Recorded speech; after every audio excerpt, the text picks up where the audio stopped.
So here we're being asked to consider the expansion of 2x minus 1 to the 9.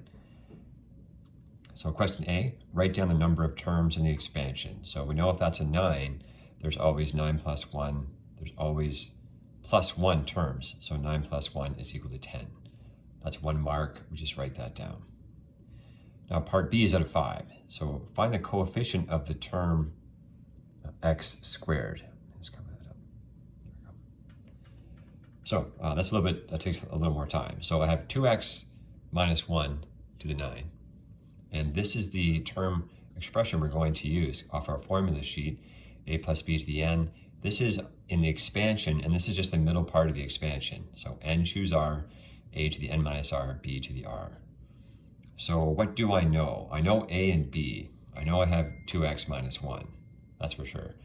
And I know n, that's 9. So I can put 9 in.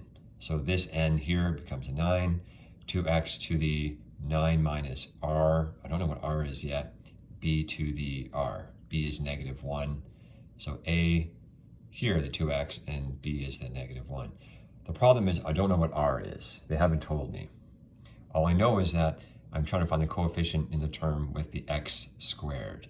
So what I do is I look at this expression and I say, well, where is there an x? Because the x term is the only thing that affects that x squared, obviously. This number out front doesn't. And this is going to be a number down here because I put a number here. There's no x there, so there's no x there. So the middle expression, the middle term, 2x to the 9 minus r, that's the only thing that affects the power of the x. That's the only thing controlling the x squared part. So I'm just going to kind of focus in on this part. So I'm just going to pull this over here, and we're going to take a look, and I'm going to say, okay, well, 2x to the 9 take away something. 9 take away r. I'm trying to find r.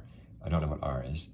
2x to the 9 minus r, it has to equal x squared because I'm told it's x squared. I'm given that. If I wasn't given that, I'd have no idea what I was doing. But since it's x squared, I know I can manage this part. So really, once you recognize that, you've pretty much got it because you know 9 minus something has to be 2, basically, x squared. Well, obviously, 9 minus 7 is going to be, 9 take away 7 is 2. That's going to be the x squared. Now this coefficient of 2 out front, I just put it in quotes there because it doesn't really matter the coefficient. It's really just the x thing we're focusing on. So as soon as I make r equal to 7, I have 9 take away 7, which is 2. And obviously x to the 2 equals x to the 2. So this part, we're almost solving it just by almost by inspection, almost by our knowledge of the structure of the question. So now I've decided that, okay, r has to equal 7. I can then go back to my expression, and where there are these r's, because it's 7, I can just plug them in. So I have 9 choose 7 times 2x to the, this is going to be 9 take away, it's just going to be 7 there, 9, I'll put it in red. So 9 take away 7, from here, 2x to the 9 minus 7, and negative 1 to the r, which is 7. And now, of course, so 9 choose 7, I can use my calculator on that. 2x to the 9 take away 7, that's obviously 2, and that works, that gives you my 2. And then negative 1 to the 7 is just going to be a negative 1.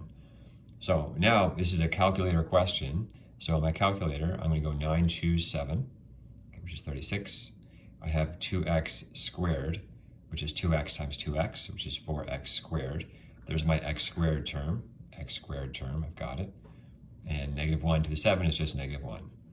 And 36 times 4 times negative 1 is negative 144. I mean, x squared is there, but they're asking for the coefficient, so it's negative 144.